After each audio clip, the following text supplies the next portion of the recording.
Survivors, seekers, and thrivers, welcome to Transcending Trauma, a spiritual odyssey.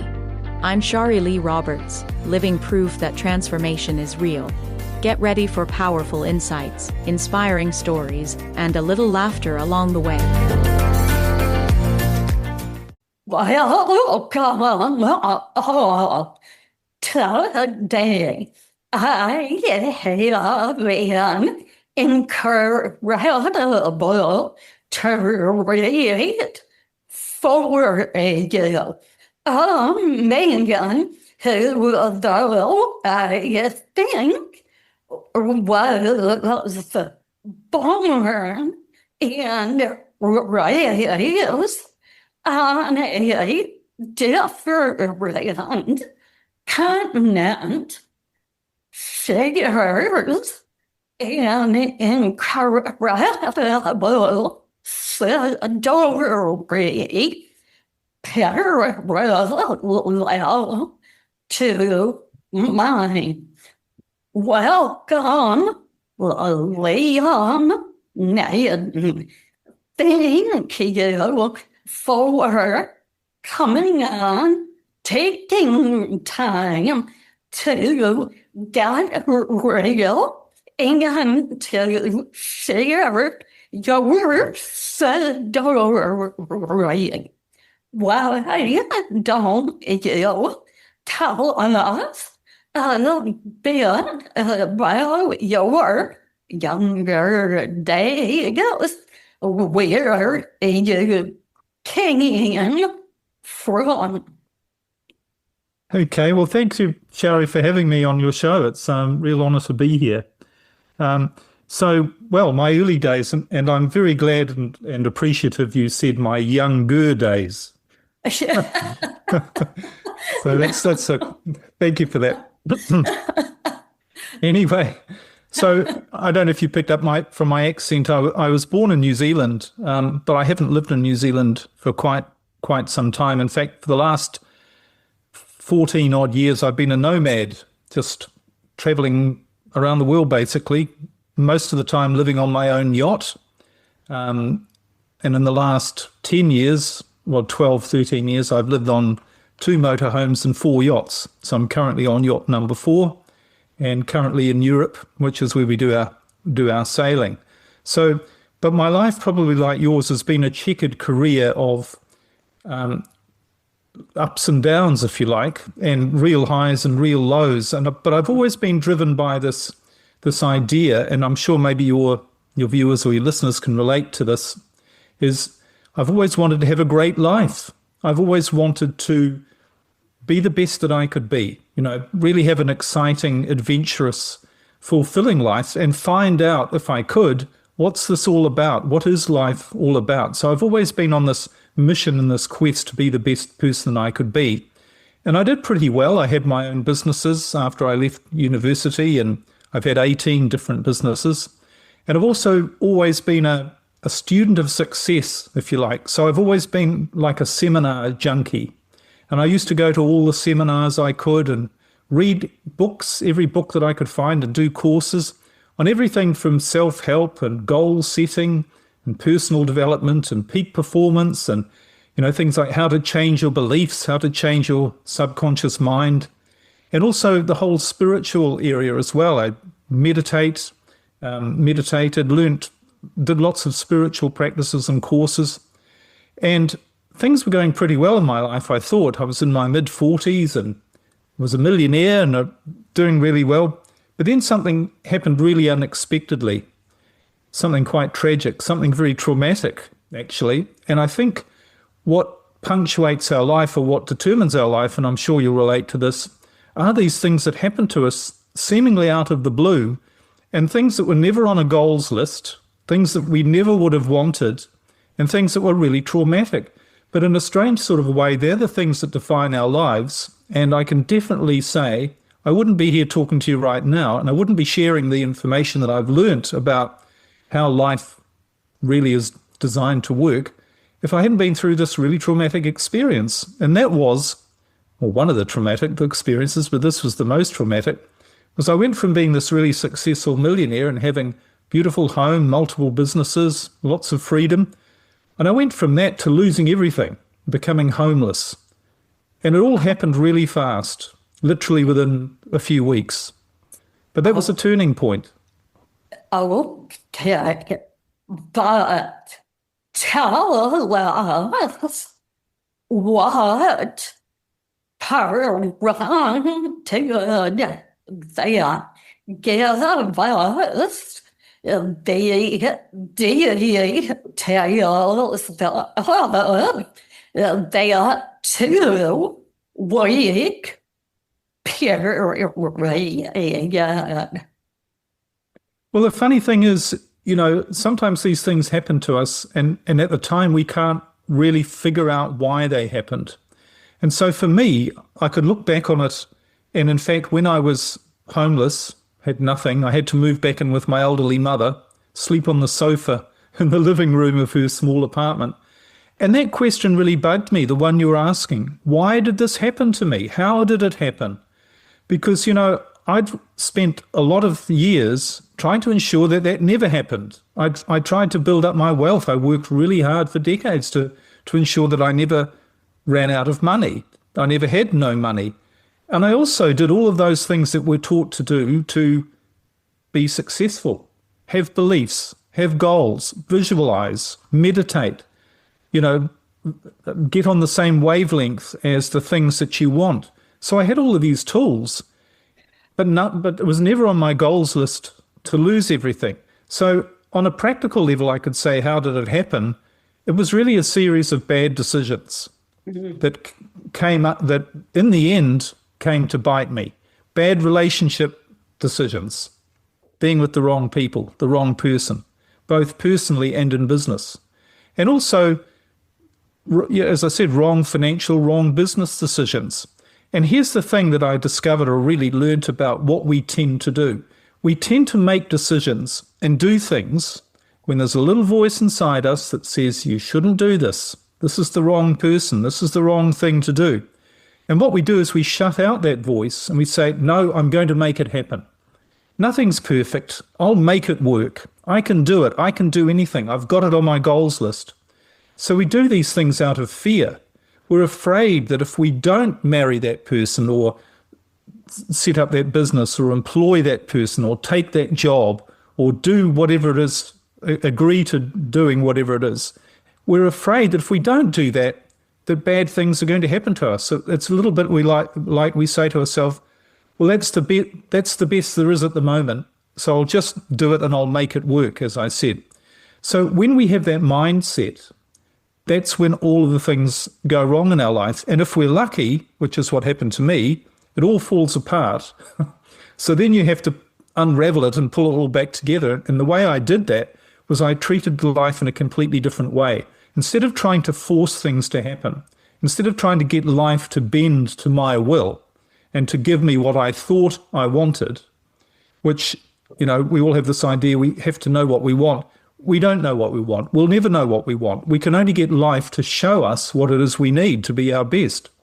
So when you have a life like I did, based on all these fears that you need to do something, you need to force things to happen, that's when everything goes wrong. We don't realize that there's a part of us that knows what we need, knows what we want, and knows what we should have, and knows how to get it for us. So we need to allow that part to take over. And this is all biology. This is not particularly spiritual. It's biological. When we allow that part to take over, that's when we can actually enjoy life. That's what happened to me after I unraveled all the mess. But we can see from that, and if people are listening and thinking about things that are happening in their life, are you trying to force something to happen? Are you acting out of fear? Are you saying, I need this to happen in my life for me to be happy, and I'm going to make sure it does? Or do you perhaps think there's something else that might actually support you to get somewhere where you don't know where, but would end up actually being a better place? And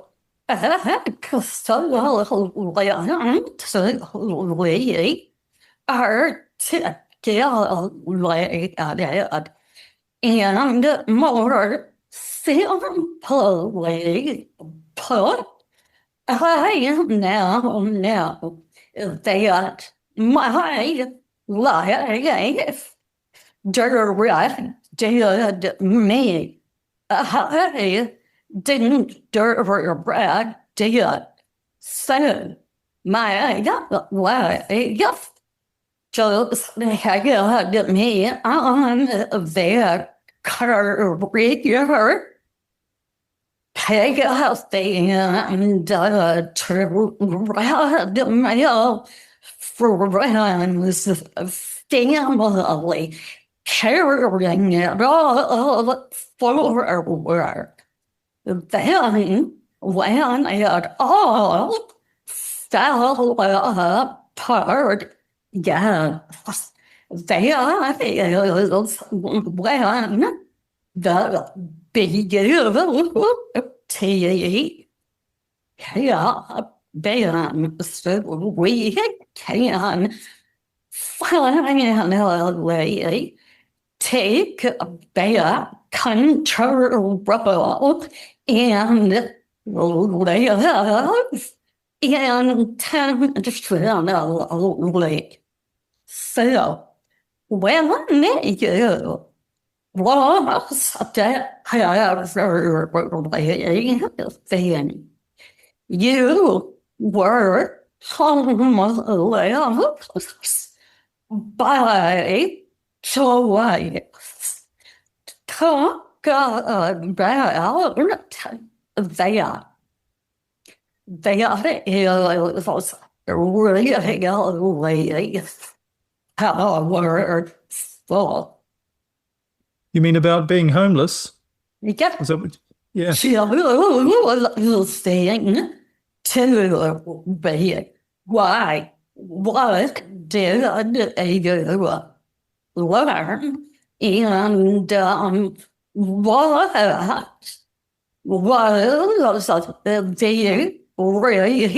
the reason you wanted to go that route? Are you talking about now being nomadic or back when I first became homeless? Back when you lost everything. You chose to be homeless. Well, I didn't feel that I had much choice at the time because I had nowhere else to go. I'd lost my home as well as all my businesses, all my money.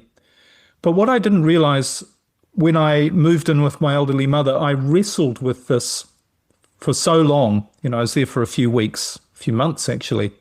And I wrestled with the confusion as to why had it happened to me.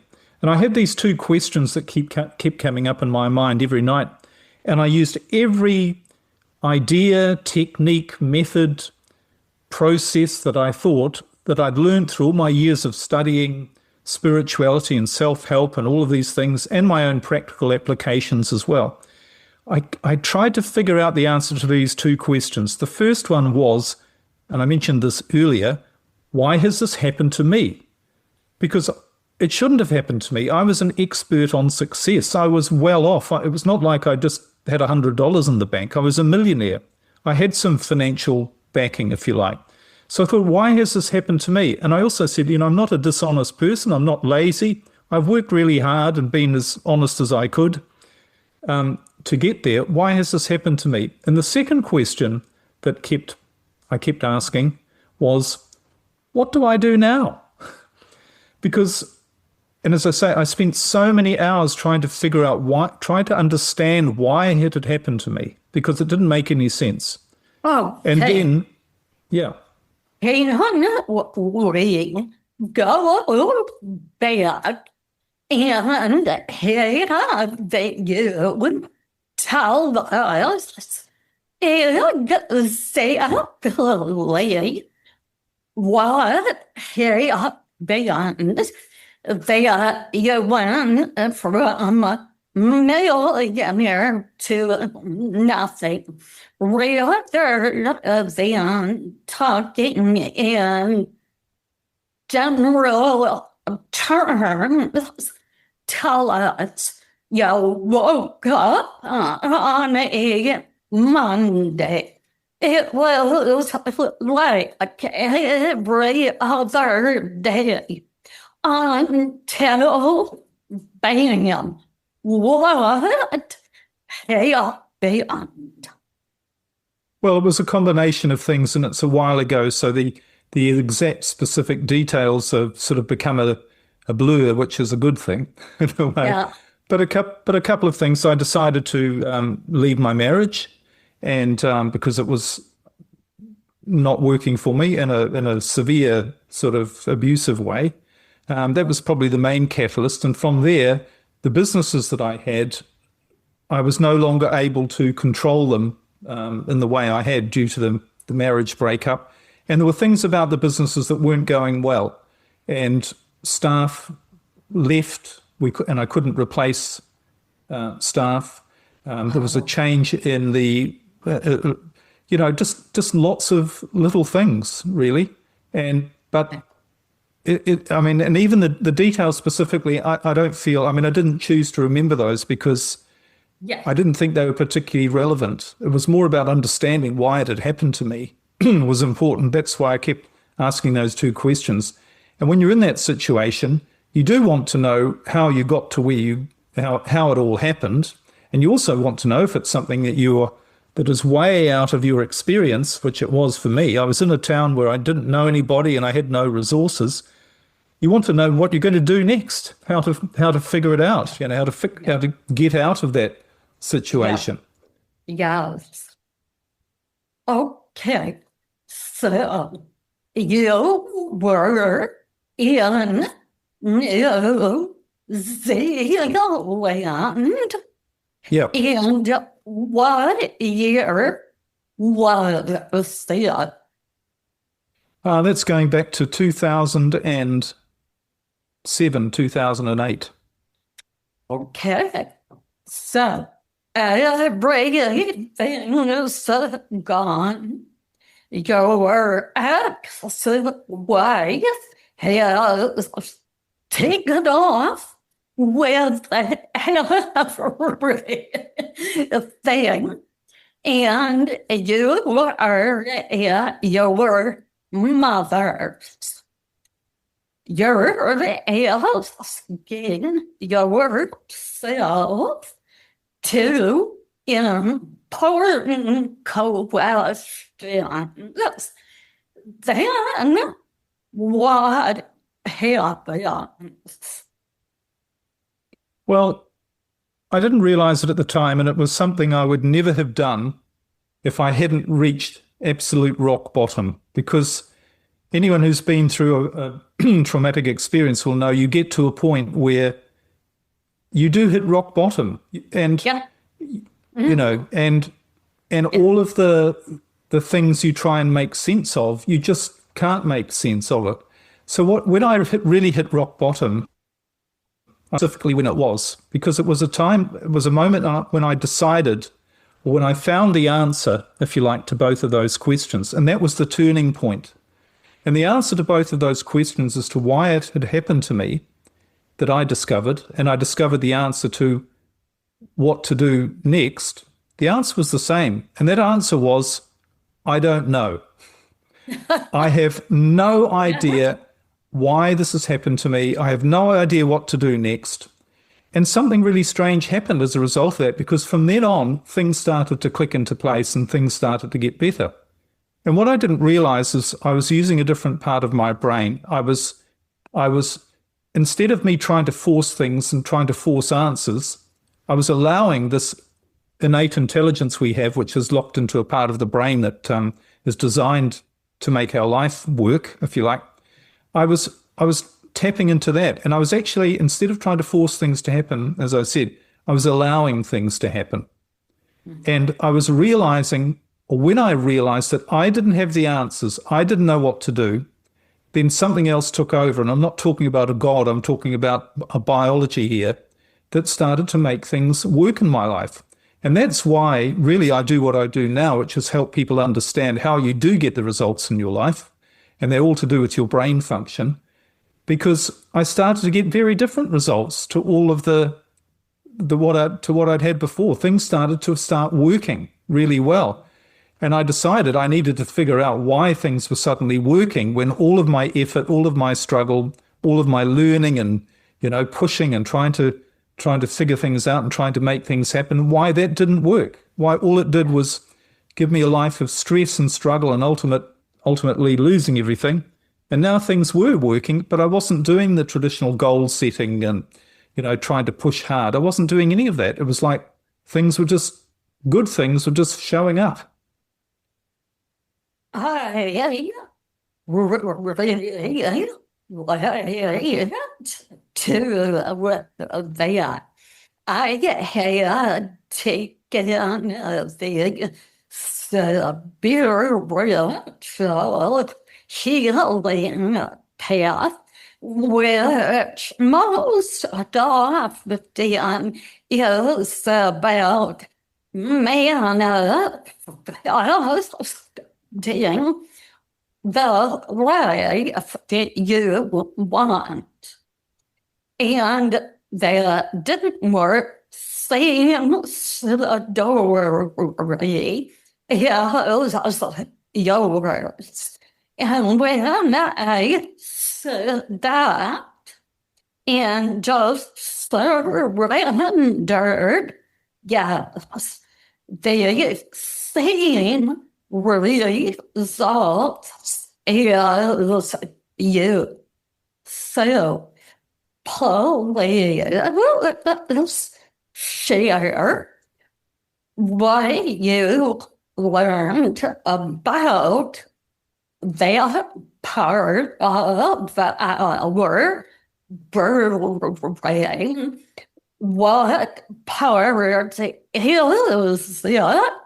And what is its potential?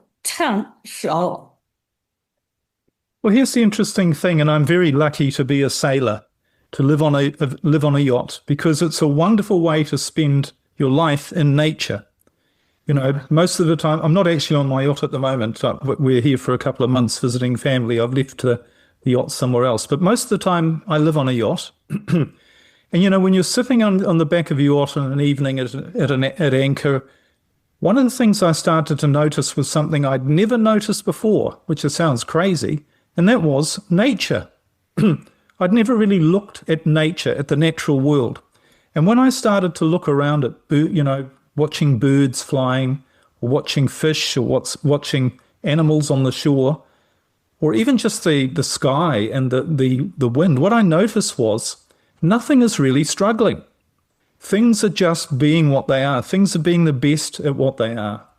They're not forcing things to happen. If you see a tree just grows into a tree. It doesn't struggle to grow unless it's planted in the wrong soil or the wrong conditions. But generally, trees are just trees. The same with birds. Birds don't struggle to find food or to live. There's this intelligence throughout the natural world that is so perfect that nothing struggles. And I started to study this and do some research into biology. And what I found was something really interesting, which is that humans, we're the only species on the entire planet where we struggle, where we have problems, where we have stress, where our natural state isn't to simply be the best that we can be and thrive.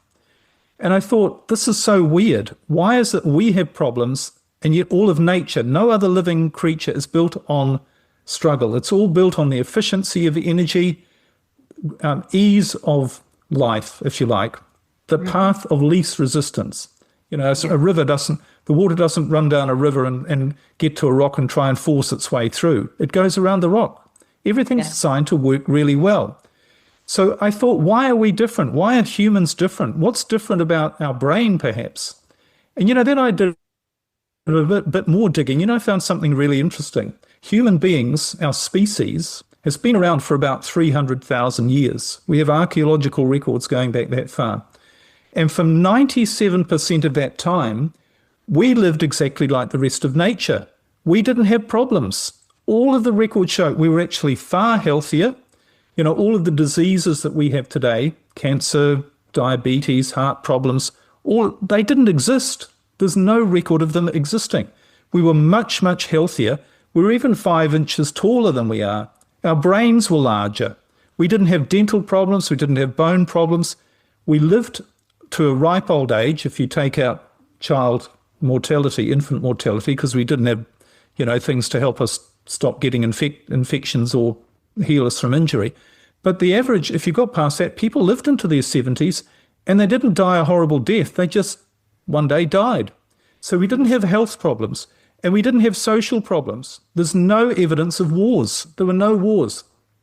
There were the occasional little, argument between people, but no wars. There was no unhappiness and there was no struggle. So I thought, if we live for 97% of our history in a certain way and we live like the rest of nature, that shows that we are like the rest of nature. We have the same biology. We're designed in exactly the same way. But 12,000 years ago, something happened and we went from this thriving life to virtually overnight living completely differently. And that's when all of the diseases showed up. It's when the wars showed up, all of the problems, and people went from living happy lives to struggling and basing their life on problems.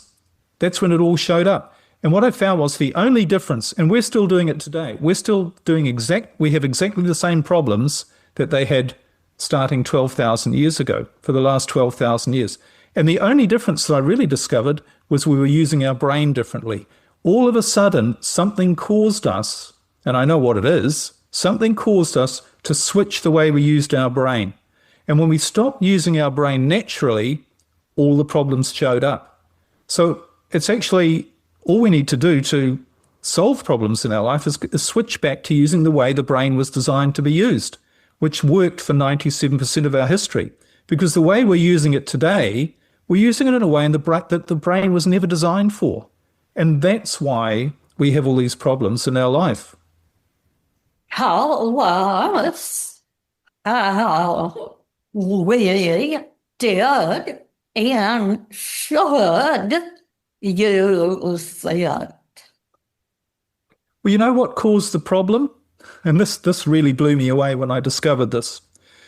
The one difference between the way we used to live when we were thriving and the way we live now was the invention of something very specific, and that was language. Language. And you might think, well, isn't language a good thing? Yes, because for most of our history, we didn't have language. We didn't have words. We didn't describe things. We didn't communicate through words and labels and through stories. How we lived is the way the rest of nature lives. We lived instinctively. And when you think about it, most of the time, when you're in the flow, when you're doing something, when something works in your life, it just happened instinctively. You weren't trying to force it to happen. The bad things show up when you try and react out of fear to something, or you try and figure stuff out. So our brain is actually designed to operate instinctively, not through stories. Because when we started with language, then we started to tell, instead of interacting directly with life and experiencing life directly, we started to tell stories about life. So we started to say, instead of just looking at a tree and seeing it for what it is, we'd say, that is a tree. We'd give it a label. And that creates a separation between us and our experience of life. But there's another thing we did which was even worse. We created an imaginary world of something that doesn't exist, and that is the future and the past.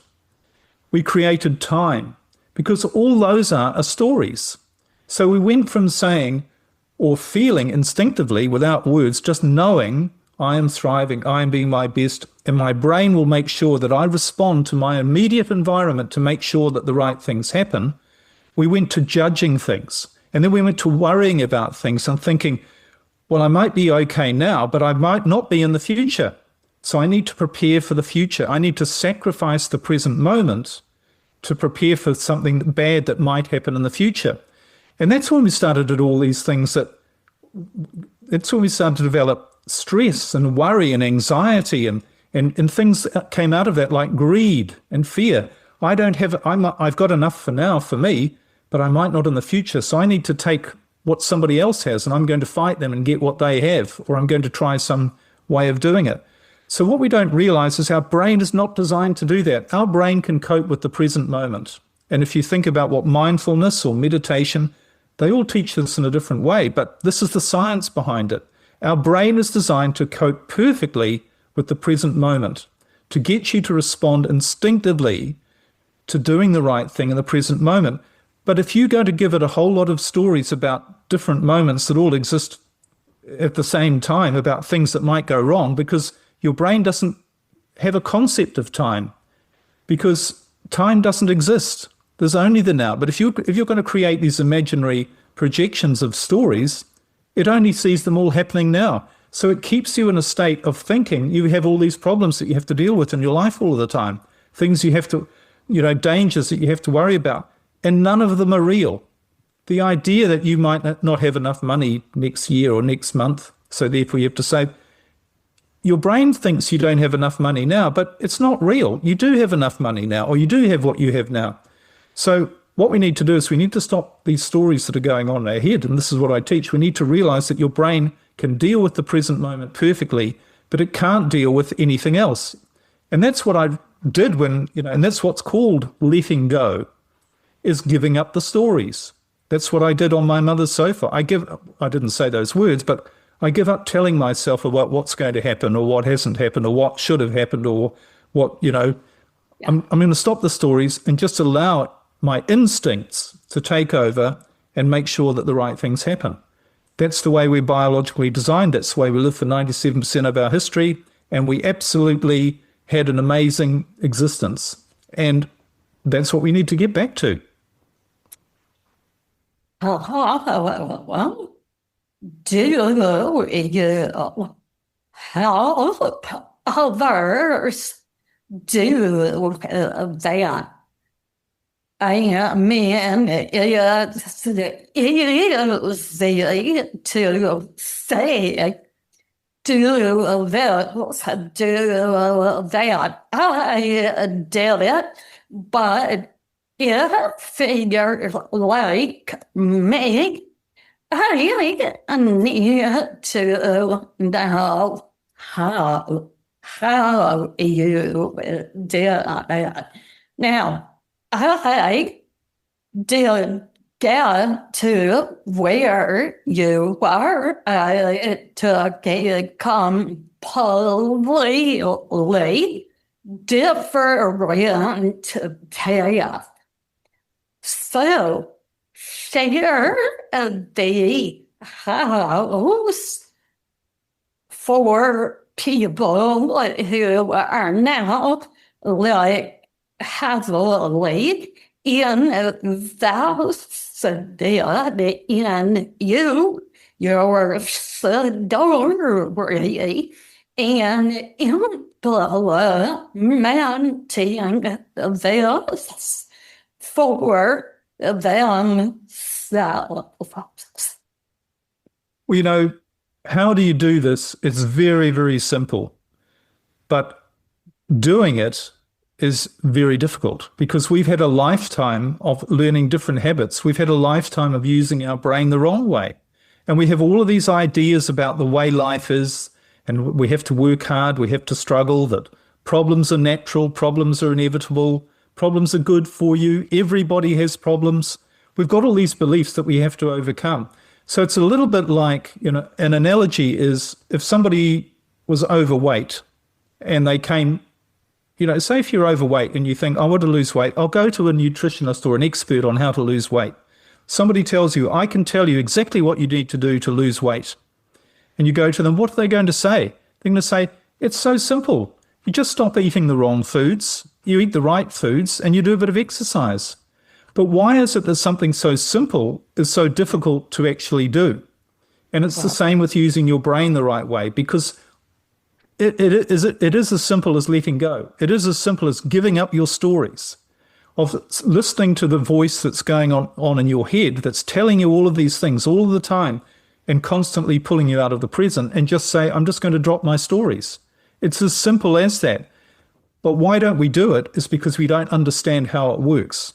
And when we don't understand how it works, we don't give it a try. We don't really do it. And therefore, we don't get any results. So therefore, we don't believe that that's the way to do it. So what I spend my time doing in my work is spend more time in sharing with people why it works, how as I've said before, how you're biologically designed, how nature is designed, how we biologically lived for 97% of our history, what we did right, and now what we're doing wrong. And when you start to get an understanding of that, that's when you go, this makes such total sense. I'm going to give it a try, and really give it a try. Because the problem is with these, when we say, all right, so what you're saying, Liam, is just let go. That's what you're saying, isn't it? It is, but how many of us ever let go? None of us. We all say we're letting go. Oh, yes, I'll let go. But we're looking for a sign that it's working. The slightest hint that maybe it's not going the way we expect. So we say, well, I want this goal, but I'll let go and just allow it to happen. You're not letting go. You're attached to a goal. You're attached to something. You're not completely letting go and saying, whatever happens to me, it's going to be right. So we don't let go, and that's why it doesn't work, because we don't have the understanding of what letting go really means to the point where we actually will really do it. If you think about driving a motor car, when you understand how it works, what it's designed to do and how it works, you get in and you just drive the car. I mean, you have to practice to learn how to do it, but you don't get out every second. You're not terrified sitting there wondering if it's going to get you anywhere or whether you're going to get harmed. You just know that that's the way it works. So it's the same with the brain. I could say exactly what to do, and I have said exactly what to do, but I guarantee nobody's going to do it until they develop some understanding enough to say, I can see that that's how we are designed to work. So I'll give it a try, a proper try, because it doesn't work when you stay attached. And this is why, Eastern religions, spiritual traditions talk about this releasing desire, releasing attachment. That's the path, because it's the natural biological path to coming back to allowing our natural intelligence to make our life work for us, which is what all of nature is set up to do. So I hope that answers the question. Well, no. And here's why. My listeners are going to say, I heard about Liam. I have read about it. I agree. It probably works. I'm a believer. I just don't know how to let go. And I come right in that during my healing journey, I chose spiritual path. And I identifying blocks that are holding us back. So you identify a block, and then you're supposed to just release it. Well, if releasing had been easy, I wouldn't be talking about it. So what I am asking you to do is to tell my listeners who understand everything you are telling them but they don't know how to implement or what to implement to switch to that part of their brain. Okay, I'll tell you it in 2 words. Stop thinking. That's it. How does someone whose mind is so full of noise from anxiety, trauma, life, just stop thinking? You just stop thinking. You realize this is where the understanding comes from. What is your thinking actually doing? What are you doing when you're thinking? You're telling stories to yourself. If you really listen to your thoughts, you're telling stories. You're saying, this is so upsetting. This shouldn't have happened. I'm worried about this happening. How do I work out what to do here? What do I do next? What if that happens? What do I do now? Am I getting closer to my goals? Why have all these bad things happened to me? All of these, remember I mentioned about language. Our brain is not designed to process through language, through words. We didn't do that for 97% of history. So I know this is really difficult for people to do, and particularly when we're, like I was, super stressed, my brain, I was an overthinker extraordinaire. I was trying to work out all of these things and get rid of the blockages and change my beliefs and rewire my brain and all of those things. But that's not how our brain works.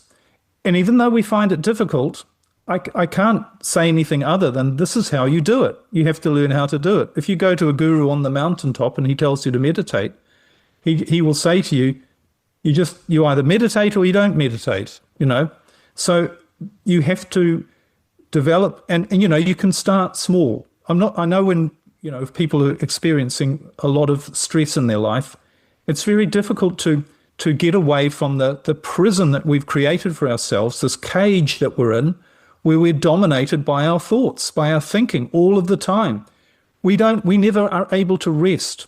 And part of the problem is with that, no matter what we achieve in our life, we can achieve great things. And this was the same for me.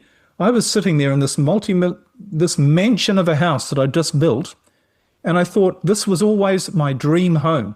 And here I am, I'm totally miserable because I couldn't allow myself, I wasn't in the habit of allowing myself not to have all these stories, not to have all these thinkings. My thoughts were tormenting me. So the only way out is to say, I've got to stop my thoughts tormenting me. I've got to say to my thoughts, I don't want to think those thoughts anymore. And you don't need to analyze what you're actually thinking. You just need to say to yourself, I'm going to drop these stories. I'm going to try. Well, you're going to start by trying to drop the stories and just have a small experience. It might only be 1 second without thought, but you become aware when you're not thinking, you become aware that there's something else going on, that there's something different, and you start to get that experience. So it's very simple. Stop thinking. And if you can't do it, then the reality is, shut up, you do know how to do it.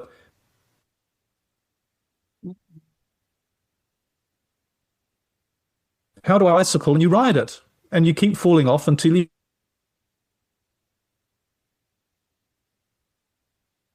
riding the bicycle easily without having to think. It's the same with not being dominated by our stories and our thoughts. When you start to become aware of this, and that's what I'm saying about understanding, when you realize that your brain is not designed to process information or process your life through language and stories, then you don't rely on it, or you start to not rely on it so much. You realize you're never going to find the solution in your thoughts. Thought. We can use thought when it's useful, not in a way where it's using us. And that's the cause of most stress and problems in people's lives, is we're stressed by all this noise noise that's going on in our head. So we have to start breaking the pattern. And as I say, this isn't easy to do because we've done it all our lives. But we haven't got good results all our lives either by doing it. So maybe it's the place to look. Well, in all that you just said, meditation is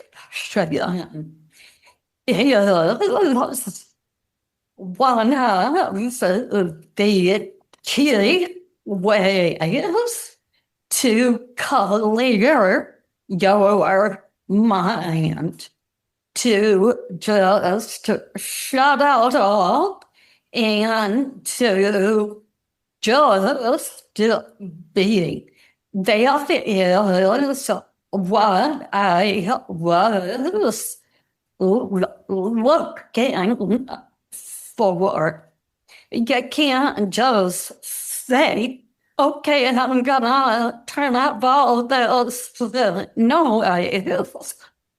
No, you have to calm down, get quiet, meditate, and allow all of that beauty that you talk about to come in.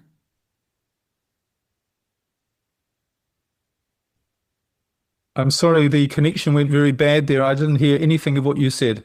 Yeah, okay. No. Could you just repeat? Yeah, my entire not is not working well. I am in Italy, and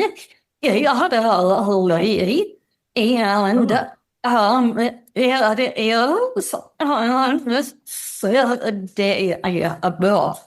But what I said was that in all that you said, meditation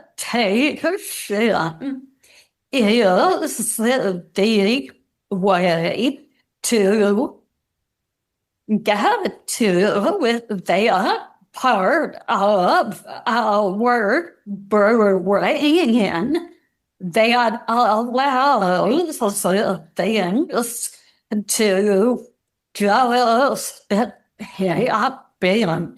We can get rid of our noise, ego, preconceived notions, and everything else.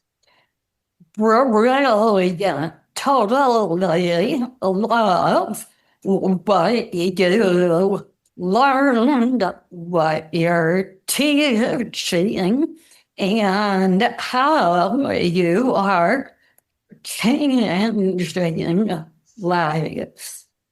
Now, in closing, what words of wisdom would you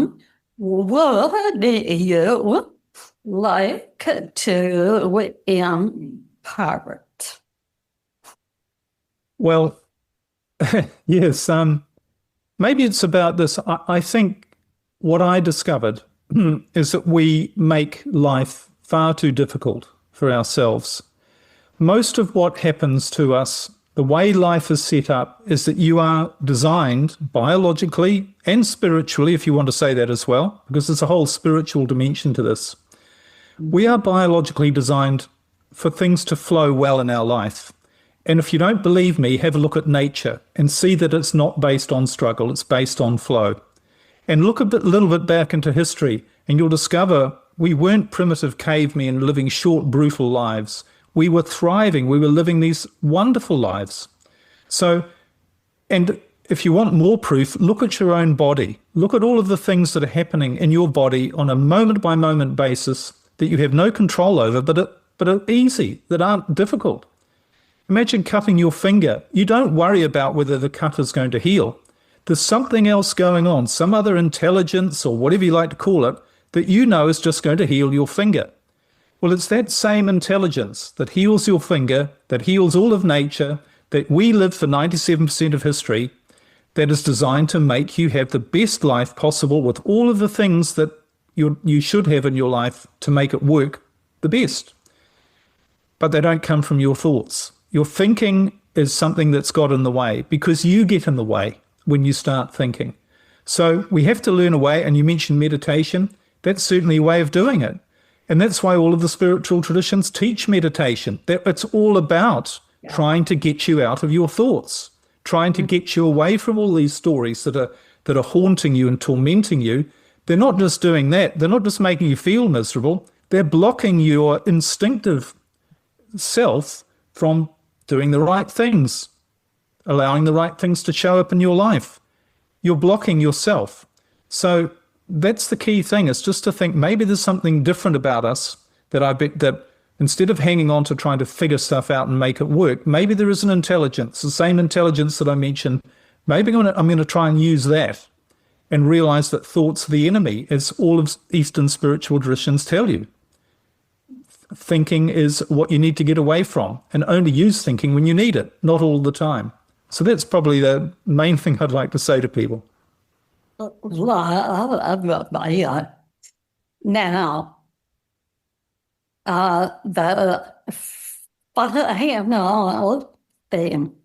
When you finally start thinking and allow it to happen, what did happen? Where are you now? What happened then?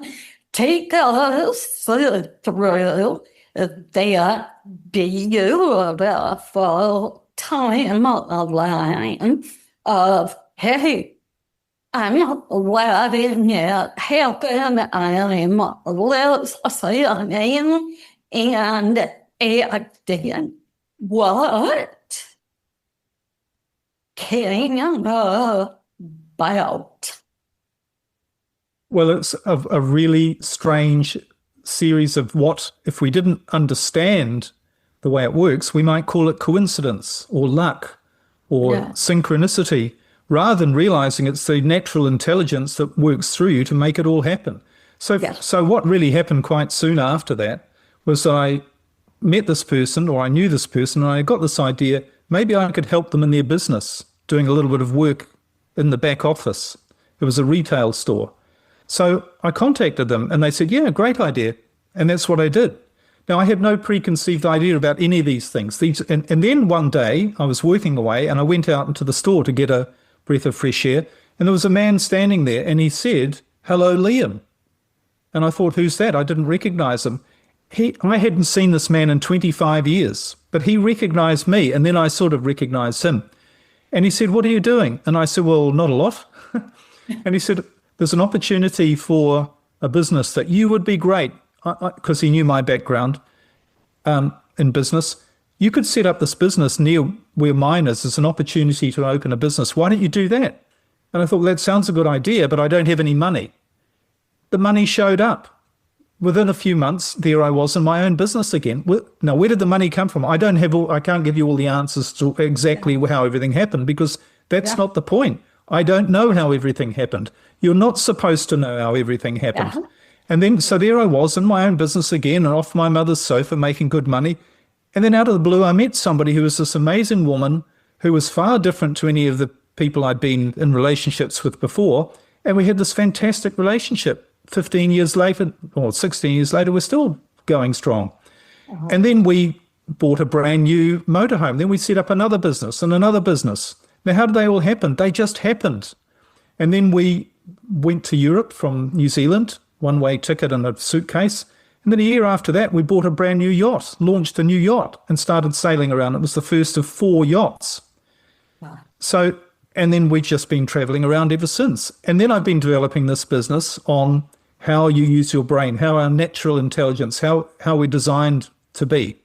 But if somebody had asked me that, had said to me, or if I'd worked it out all those years ago, that you're going to be your best when you're traveling the world, living on a yacht with a wonderful partner, and sharing information about the brain, about natural intelligence in a way that no one else has really ever shared, if somebody had said that's what I'd be doing, I would have said that's insane. Not only because I didn't know I could do it, but I also didn't know that's what I wanted.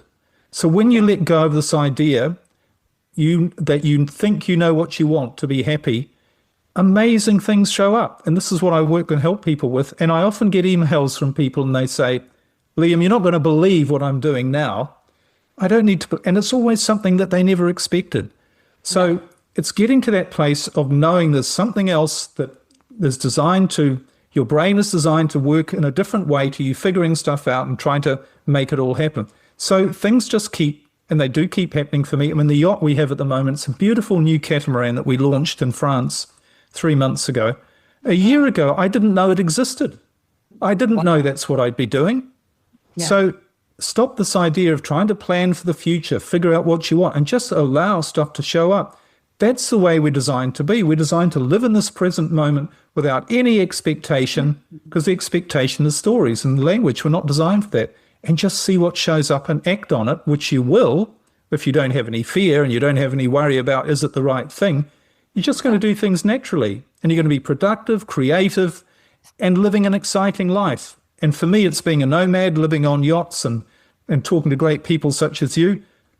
For other people, it's doing something else. But you're going to be doing what you're designed to do, not what you're trying to force yourself to do. I love that. And now that first, and what you're saying is 100% true. And the only difference between us and other people is what you said. Let go and let it happen. Get out of what you think should be and be open to what is meant to be. Thank you, Liam. I really enjoyed having you. I am personally inspired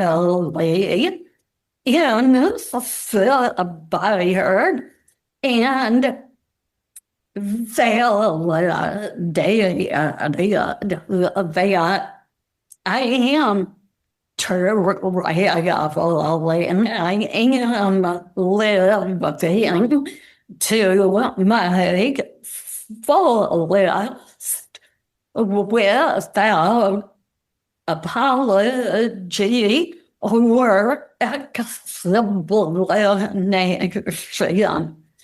And it's sad that so many people choose to live a small life based in the part of our brain that will keep them from ever truly experiencing what they are meant to. So right. Yeah, you're so right.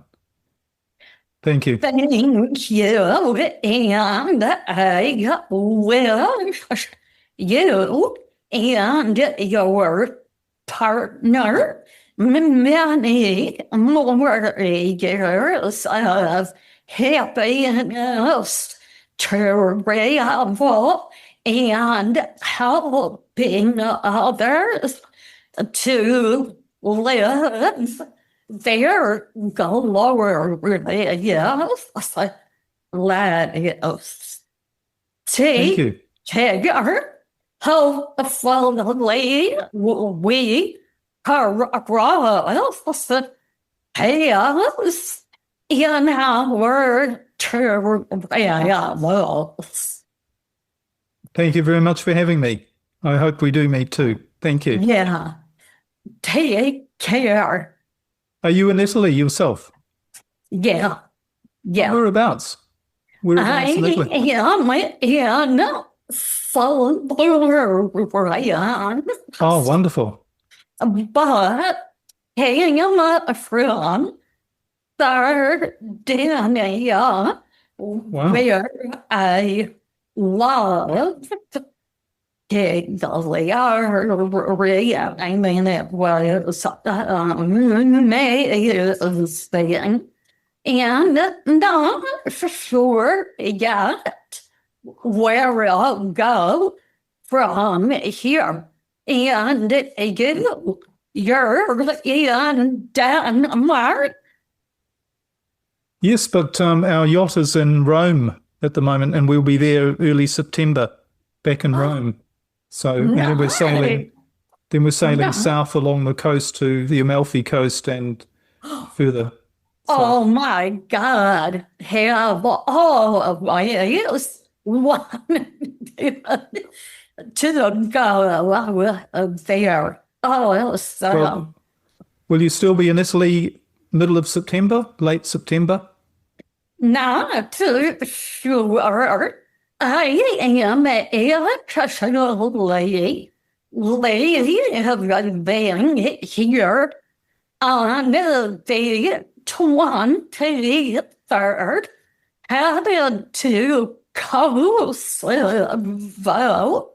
to see a healer to restore my voice. Afterward, I can be wherever, whenever. Well, if you're coming back to Italy, and just keep in mind, and you can come sailing with us for a day or so, if you like. I'd love that. I'll call you. I'll just see where we are, and honestly, if you'd be most welcome to come for a day, or half a day, or an hour, or something, if you like. I'd love that. Thank you.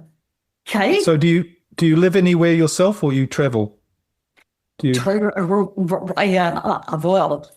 but unlike you, I have only been doing it for 7 months.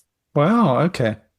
Now I am to return to the U.S. late this year when my book launches. Honestly, I don't even want to go with that. I want to promote my book, but I'd rather do it virtually than in person. I love my country, but I am thoroughly enjoying just going wherever, whenever. Wherever the wind takes you, as the sailors say. Yes. Definitely. So, well, that sounds exciting. Good for you. Do stay in touch, and if you want any let me know about your book. I'd very happily buy it. And if you need a review anywhere or an endorsement, I'll be most happy. I'm sure it'll be great. Oh my God. Thank you. I will keep you in mind. Yeah. Okay. Okay. Whatever's perfect. But of course, we don't have any plans or goals, do we? We just, whatever's perfect is going to happen. Yeah. Yeah. Yeah. So, And yeah, but for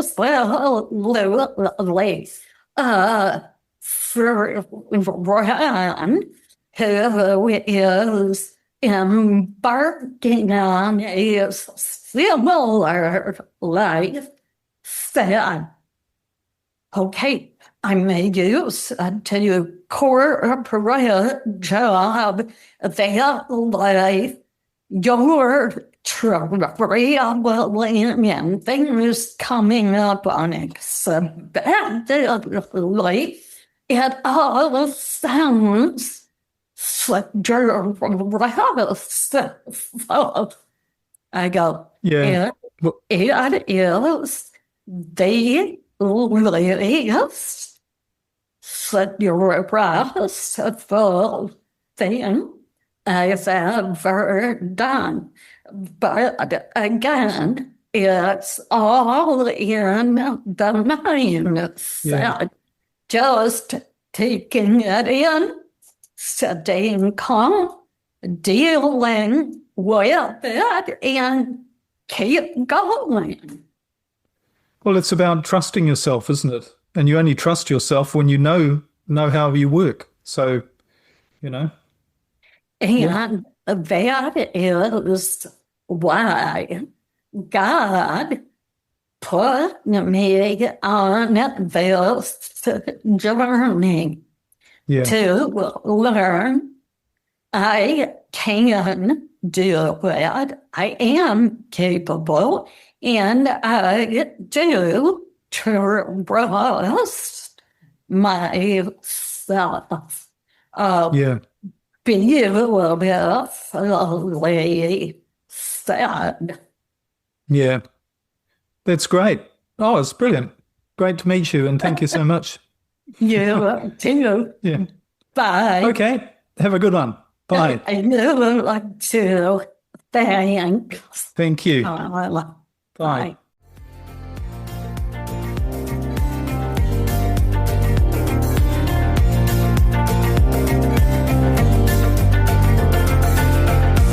Thanks for listening to this episode of Transcending Trauma, the Spiritual Odyssey.